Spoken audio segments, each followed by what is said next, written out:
Hey Waldwick, Ruts here, and I'm going to show you how to load filament into our Wasp Delta 2040. So, as you can see, is right here, and it's pretty much ready to go. Your first step is to go through the menus, and I don't know if it's visible. I'm going to dictate this to you. You go to Prepare, you say Load Filament, and that's going to set this up so you can actually reach where you need to put the filament in. Up here, you're going to see an empty tray.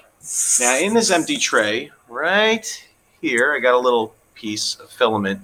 There's a hose that's going to go all the way through to the top of the inside actually printing area. So basically what you would do is get your roll,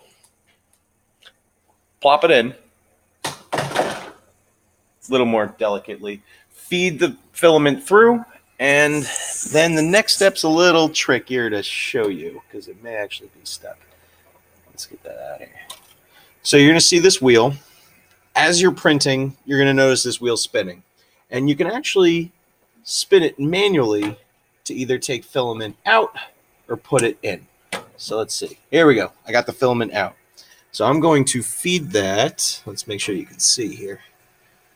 Good. Feed it into the little hole right at the top. And you'll know that you've done it correctly if when you spin it, it starts pulling the material. Now, I don't know if you can see this, but this hose is translucent and you can see the filament. Right? I'm going to turn it and you can see it feeding through. You want that to reach all the way through until it stops going. Don't force the machine more than you have to in order to get it in.